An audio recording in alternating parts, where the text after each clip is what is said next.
Today was about, admittedly over a couple of hours, fresh thinking for music education. And we were really keen to kind of stimulate a bit of a debate about that. In summing up, a lot of the content's already been done. That's the thing when you go last, you've got to kind of go, okay, so what's already been said? So I'll try my best. But I think in some ways, it's one of opportunity, but also clearly challenge as well. And I think what we were trying to say today was to get perspectives from people that aren't in the world of music education every day, but have a perspective on it. So they have experience and insight about that.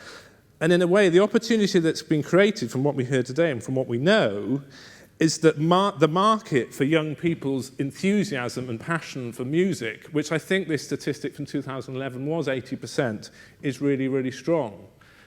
So actually, there is an appetite, there's a massive appetite and engagement and enthusiasm for music. A piece of work we did talk about 7 to 19-year-olds, 90% talking about really liking music. So it's another example where that's kind of there. So that's really strong for us. So the opportunity, therefore, is to really harness that passion in all the ways that we deliver music education. So what does that actually mean? Well, I think the second bit around that is the challenge. So that young people have choices hugely in terms of social media and digital. But there's also some work that the BBC have done in the past, Audience Insight, to talk about there's still a need for advice and guidance from the grown-ups because there is so much choice. Where do you go? What are the best decisions to make? In terms of advice and guidance about curation, the type of music, where do you go to learn an instrument, all those kind of things. And that's really where we come in. And again, that's really an opportunity.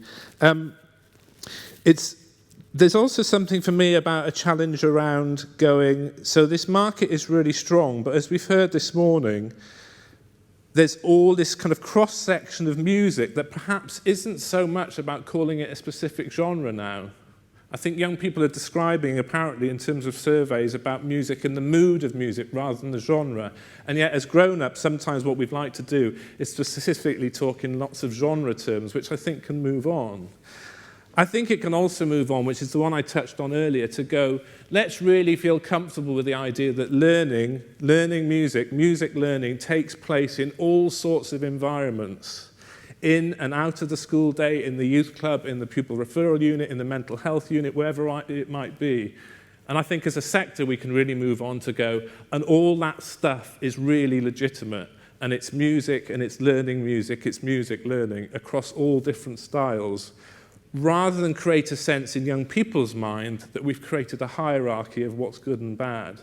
And I think that's a challenge for us as a sector, knowing, though, the opportunity that the market for young people's engagement in music is really, really strong. So it's not meant as a criticism, it's not bashing music education and saying it's all going horribly wrong. It's actually talking about, as the title of the seminar suggests, fresh thinking. Just very, very lastly, on us, on the National Foundation for Youth Music. So a lot of you will have known, we've had a lot of change. We've refreshed ourselves. You'll see we've got a whole new visual identity that we've worked on. But I just wanted to talk about very briefly, if you wouldn't mind, just where we're really focusing. So we recognise that those with least opportunity, whilst they might have choices about downloading music, etc., they might have less choices about how they make music. And our job is to really, really target those areas of need. And that's whether there's a problem at school, a problem at home, being looked after, a disability, whatever that might be. So our focus is absolutely about least opportunity, to make sure that the precious resources that we all have go absolutely in the right places.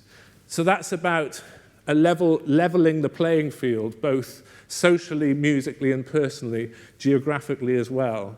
And the great news is, from all the change that we've been through, which has been tough, but we're kind of now really clearly moving forward, is we're giving more investment to more organisations than ever before, 331. So our role to be able to look at that map of England and to make sure that equality of access is better is something really important for us.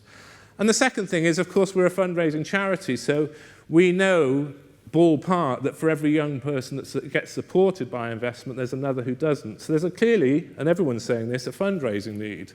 Ours is a national proposition around reaching more children and young people with least opportunity. And the last bit is around what we've called our thought leadership role. And in a way, today is an expression of that. Fresh thinking for music education, just thinking differently, thinking from the perspective of young people and how music's important in their lives, rather than how we might think it's important in their lives.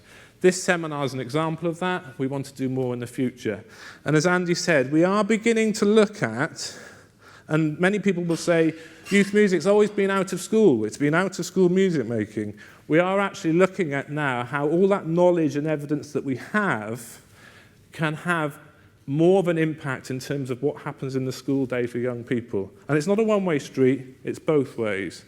But we're looking at some potential action research modules, which is around the 10 projects that Andy talked about, to secure some further investment to test that theory out about how engagement in music making for young people in and out of school can be better connected, and what are the broader outcomes as a result of that.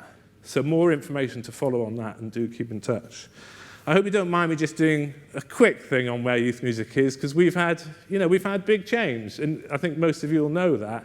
And it feels great to me with a fantastic team and a fantastic team of trustees that we've done that job, got our house in order, we're absolutely moving forward. And this morning is an example of that. So I think we're kind of done. I think on behalf of us all, I'd just like to say many, many thanks to you all. Sorry if you had questions that you didn't get to answer. We did have limited time. If you look at the hashtag afterwards, for those who enjoy Twitter, let's see what the comments are going on.